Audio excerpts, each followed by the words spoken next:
I'm Liz Faublis, and this is Currents.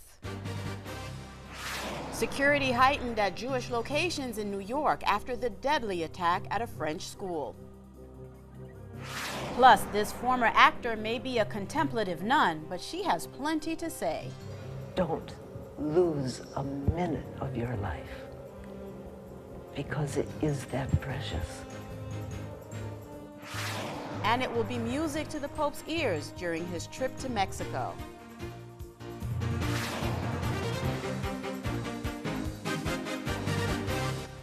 Good evening, and thank you for joining us. The standoff continued on Wednesday between French security forces and the man suspected in the deadly shooting at a Jewish school in Toulouse, France. The gunman, a self-declared al-Qaeda militant, barricaded himself inside a suburban Toulouse apartment after his deadly attacks claimed the lives of 3 children and a teacher. He says he killed to avenge the deaths of Palestinian children. The attacks fueling outrage throughout the world and across the faith spectrum, with Catholic leaders among those expressing condemnation of the tragic events and solidarity with the victims. Archbishop Robert Legal of Toulouse offering profound sympathy and prayers for victims and their family. Vatican spokesman Father Federico Lombardi called the act terrible and shameful. Now, the French attack served as a warning for Jewish organizations here in New York to increase their vigilance. David Pollack, Associate Executive Director of Jewish Community Relations Council, urges everyone to heed that same message. I spoke with David earlier today about the heightened security in Brooklyn and what can be done to protect the faithful throughout the city. And David, I'm driving into work today through Crown Heights and a visible police presence on Eastern Parkway. Now, we know the threat is out there. What is the greatest concern right now for the community? The greatest concern for all New Yorkers is a copycat. You know, we know that New York is in the terrorist crosshairs. We know that there have been 18 terrorist attacks or terrorist plots against New York over the last 2 decades, and we're concerned not necessarily that the well-trained, well-armed terrorists are going to come to New York, but that someone who is already living among us is somehow radicalized and somehow wants to attack his or her fellow New Yorkers. And David, having said that, will this now be part of the status quo for the Jewish community, or will we see these measures relax a little bit when the aggressor in this case, which is a self-declared al-Qaeda militant, is brought to justice? What we want to do is, the New York City doesn't have the resources, no one has the resources, to do things to continue coverage at this level. And fortunately, we don't think that that's necessary. What Commissioner Kelly does, and he's absolutely brilliant, and the NYPD, as we know, is the finest police force in the world. And one of the strategies that they came in with is that they have to They want to demonstrate that New York is not a soft target. All of New York is a hard target. So one thing that they, a signal that they continue to send is that if you're a terrorist and you're thinking of attacking a church, a synagogue, a school, or the Brooklyn Bridge, you might get caught and you might go to jail. And before you do anything wrong, and that has happened again and again in New York City, that they've been able to identify people and interrupt plots while they're happening. And David, in this case, have there been any credible threats that you know of locally? There are no credible threats at this point. You made a very interesting point during our pre-interview that there are Homeland Security grants for nonprofit organizations. Who is eligible for these grants, and how would we even know they exist? They're out there, and I hope that churches and schools in the diocese will come. We have a website that's www.jcrcny.org/security-grants, which has full information and the links to how to apply for the grants. A church or a school are all nonprofits, and they can apply for up to $75,000 to make themselves a tougher target. They can get closed-circuit TV cameras, they can harden their doors, they can put blast mitigation film on their windows, things that can help them protect against a terrorist strike. And it's not just Jews that are at risk, but all New Yorkers are at risk, but also Catholics are at risk these days. Yes, you do make that point, that it's not just a Jewish concern. I know we talked about that earlier, across faith-based demographics near and far. What more can we do to protect our ministry, to protect our faith-based organizations? Because we're so open, and we want to minister. And we want to be. We always have to balance between being a warm and welcoming environment, because that's what our ministry is. We want people to come in. We want people who are troubled to feel free to approach us. But at the same time, we have to be secure. And what it means is if we have a school, why should the doors of the school be open all during the school day so that anyone can walk in? Why shouldn't someone have to buzz in and be recognized? You know, the school office sees the visitor on the closed-circuit TV monitor. They have an intercom. They say, "Who is it?" And it's someone, and it's the parent. And of course, the parent is welcome. Yes. Well, but if it's a stranger, I don't know if the stranger should be welcome. We should know why the stranger wants to come and see us. safety first. David, I guess it is time to set aside the myth that risk is reserved for one faith or culture. Thank you so much for joining us, and our hearts and prayers are with the Jewish community and all faiths during this very difficult time. Thank you so much, and bless you. And stay tuned, there's more currents ahead. Rallies happening across the country this Friday to stand up for religious freedom. We'll have that story and the rest of the day's headlines next.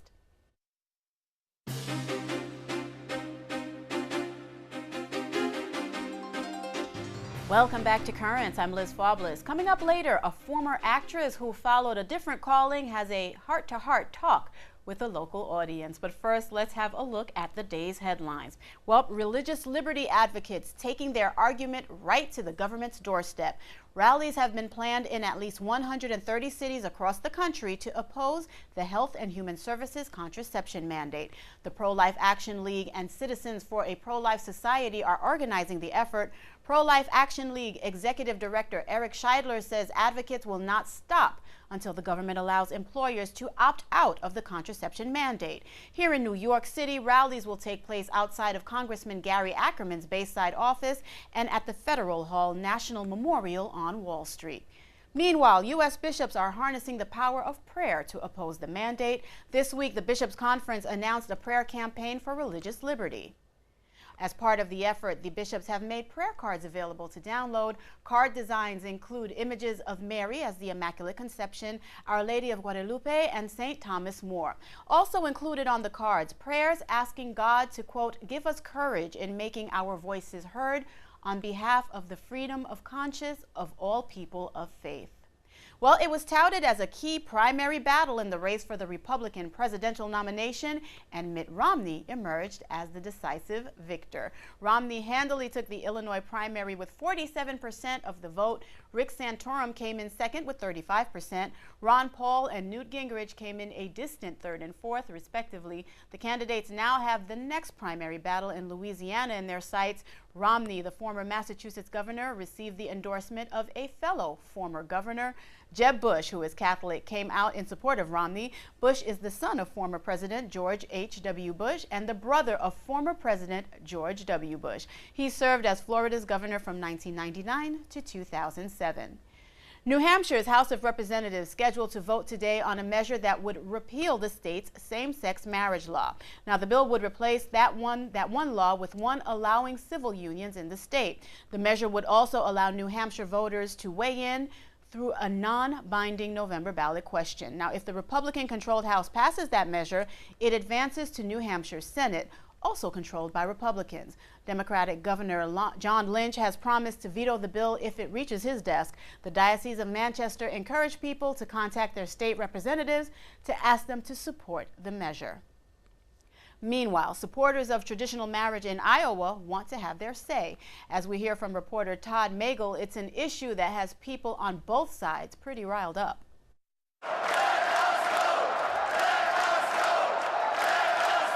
The message is simple. Convincing state lawmakers is not. Let the people of Iowa vote on the definition of marriage. Before the legislature wraps up, hundreds of voters rallied one last time. The Iowa Family Leader, a Christian organization and opponent of same-sex marriage, is trying something new, asking regular Iowans to lobby their senators and ask them to vote for a constitutional amendment banning same-sex marriage. I've never been asked to actually lobby a senator and to call her out of the chamber, etc. So it'll be interesting. I mean, I'm always up for something new. These self-described conservative and religious voters say they are tired of being ignored by lawmakers, and they don't buy the marriage equality argument. Why stop at same sex? Why not have polygamy? Why not have a dad marry his son or marry his daughter? If we're going to have marriage equality, let's open this puppy up and let's have marriage equality. Otherwise, let's stick to the way God designed it, one man and one woman. The truth needs to be told. Bob Vander Plaats needs to get a real job instead of working on spreading a message of hate and discrimination. Matt McCoy is one Iowa senator who supports same-sex marriage. Supporters held a small news conference outside the State House. The family leader does not speak for all people of faith. I stand here today as a Christian minister who supports marriage equality in the state of Iowa. And that report from Todd Magel. Now, the Iowa Catholic Conference supports amending the state constitution to recognize marriage as between a man and a woman. Now, as the Diocese of Helena, Montana looks to settle with around 250 alleged victims of abuse, one of its priests now stands accused of possessing child pornography. Father Rudy Bullman was placed on administrative leave back in December when the Helena Diocese first learned of the investigation. According to a Montana newspaper, Bullman will enter a plea next week. Investigators reportedly discovered images of underage males on a Nintendo DS that Bullman once owned. A detective who interviewed Bullman says the priest admitted to viewing legal pornographic images, but denied looking at any child pornography. Syrian Christians continue to be the target of attacks, and not only in their homeland. Asian News reports that terrorists in Iraq carried out a series of attacks yesterday, including one on a Syrian Orthodox church in Baghdad. The attacks coincided with the 9th anniversary of the start of the U.S.-led war in Iraq. 2 guards were killed and 5 others were injured in the church bombing. In separate attacks in other parts of Iraq, 39 more people were killed and 200 others were wounded. Meanwhile, the Vatican news agency Fides reports an al-Qaeda-linked group is carrying out an ongoing ethnic cleansing of Christians. That's a quote, in parts of Syria. Police in China have smashed the tombstone of a priest from the country's underground Catholic church. The priest and 6 seminarians were killed in a car accident last December. Supporters had planned on visiting the priest's tomb and inscribing his name, Father Shi Li Ming, on the tombstone. Now, Asian News says police smashed the tombstone because Li Ming is not recognized as a priest by the Chinese government, but as a member of China's underground church, which is in communion with Rome. China's own official Catholic Church has been at odds with the Vatican over a variety of issues, including the ordination of bishops without the Holy See's approval. A Pennsylvania-born priest is one step closer to sainthood. The Vatican's Congregation for the Cause of Saints has approved the investigation into the life of Father Walter Ciszek. He was a Jesuit missionary who was held captive in the Soviet Union for 23 years before eventually being released as part of a spy exchange in 1963. Ciszek eventually moved to Fordham University. He died in New York in 1984. And Tebow mania is headed to New York. Just a day after announcing the signing of All-Pro quarterback Peyton Manning, the Denver Broncos traded Tim Tebow to the New York Jets. Tebow, who is known for bending down on one knee as a sign of prayer on the field, was made Denver's starting quarterback in the middle of last season. He promptly guided the Broncos to a playoff appearance. The QB unwittingly started the phenomenon known as Tebowing, where a person gets down on one knee, mimicking the young quarterback's on-the-field prayer. Stay tuned. There is more currents ahead. Coming up, he's responsible for the sounds the Pope and Catholics across the world will hear from Mexico this weekend.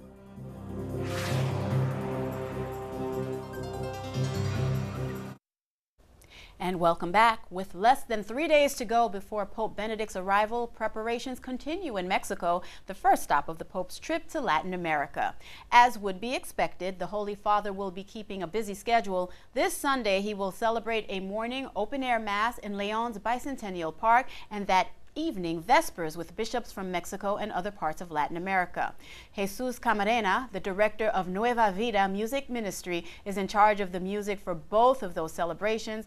Father Jorge Ortiz of St. Joseph's Church in Prospect Heights, Brooklyn, is in Mexico covering the Pope's trip for Currents. He had a chance to sit down with Camarena for an exclusive interview.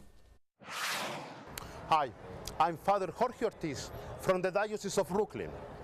Behind me, there is the Cathedral, Basilica of Leon, where the Holy Father will gather with the Bishop of Latin America this Sunday. Early this morning, we have the opportunity to interview Jesus Camarena, the music director of Vida Nueva, about the preparation for the coming of the Holy Father to Leon, Guanajuato.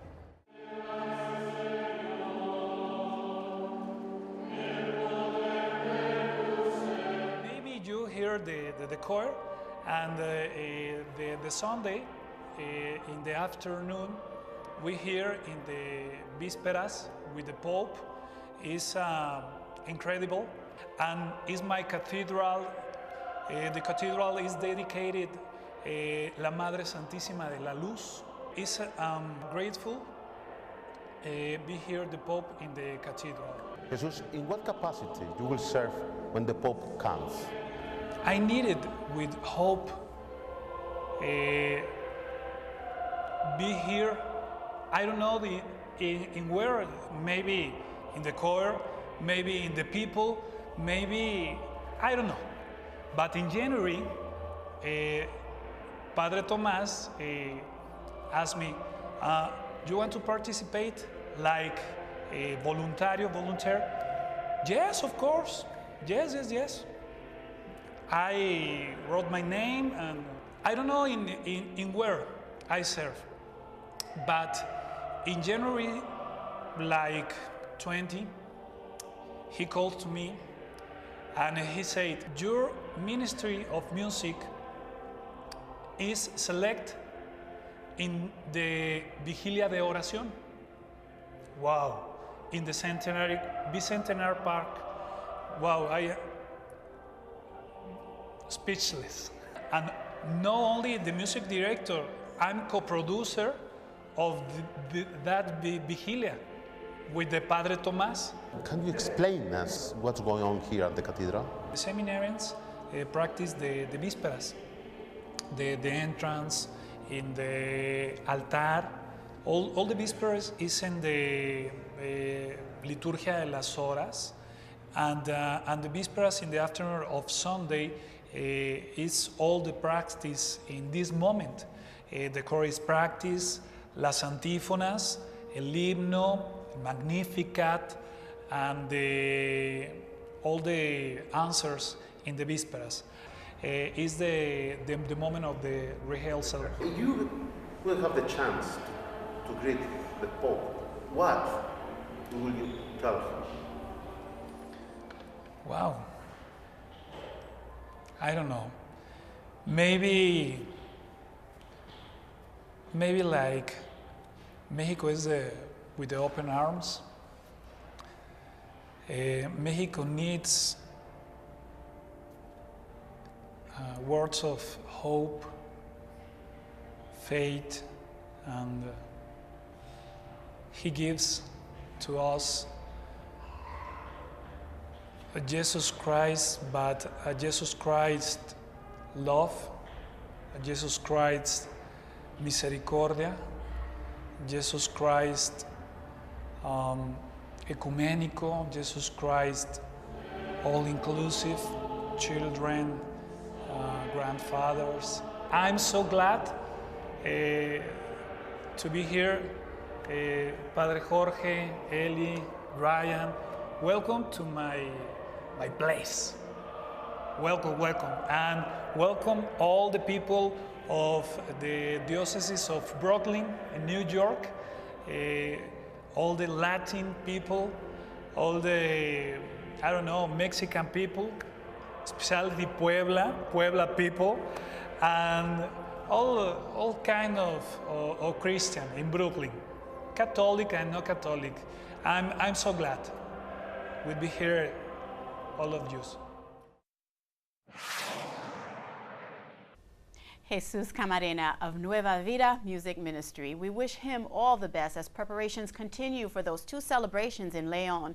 And Jesus mentioned towards the end of that interview, NET Program Director Ryan Stewart and NET Producer Eli Soriano, who are both in Mexico, along with Father Jorge Ortiz. They've been sending us reports from Mexico throughout the week and will continue to do so throughout the Pope's trip. Meanwhile, tensions rising in Cuba, the second stop of Pope Benedict's trip. The dissident group known as the Women in White say they are determined to attend the Pope's masses in their country. The group's leader tells Catholic news agency that the government's repression is only making the women in white stronger and more united.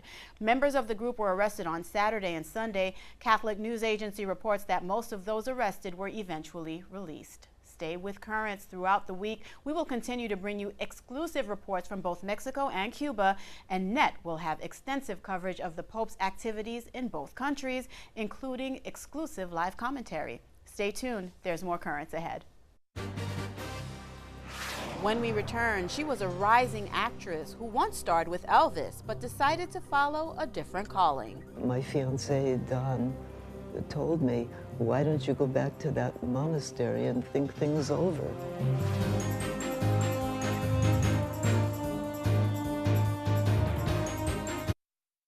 And finally tonight, she was an up-and-coming actress in the late 1950s and early 1960s, even playing a supporting role as Elvis Presley's love interest in the films Loving You and King Creole. She went on to other starring roles and even appeared on Broadway, garnering Golden Globe and Tony Award nominations.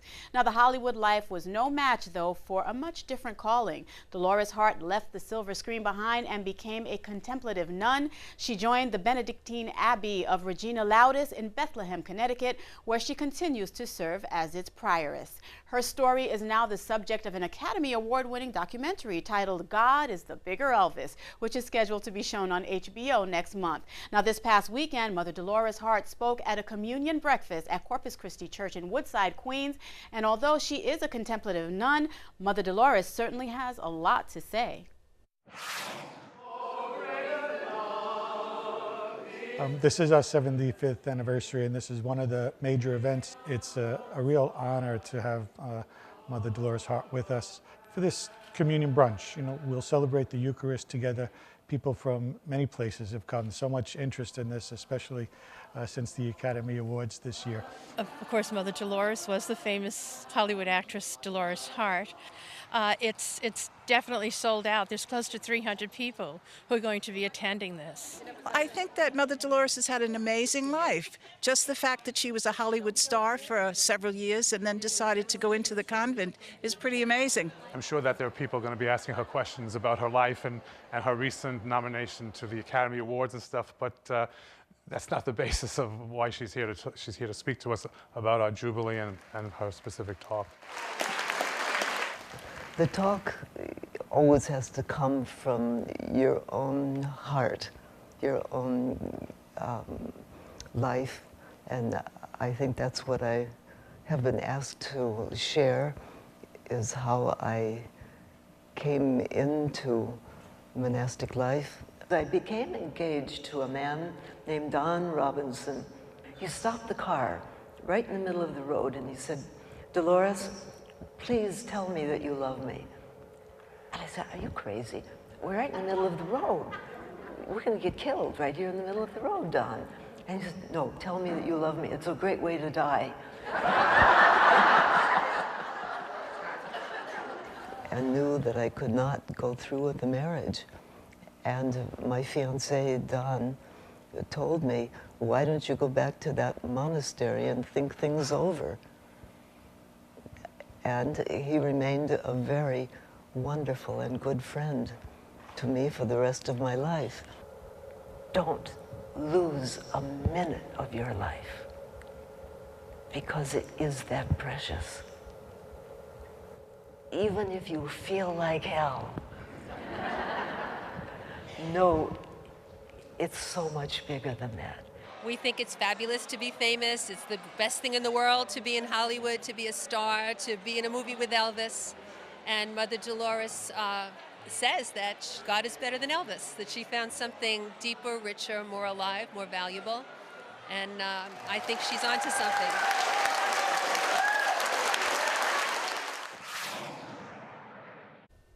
Well, Mother Dolores Hart, who has not totally disconnected from the world of Hollywood, she is still a voting member of the Academy of Motion Picture Arts and Sciences. That is all for this edition of Current. Now, coming up tomorrow, an academy in Williamsburg that assists with the church's mission. It's our latest School of the Week. Until then, be sure to visit us online at currentsny.net. For all of us here at Currents, I'm Liz Faublas. Thank you for joining us and have a good night.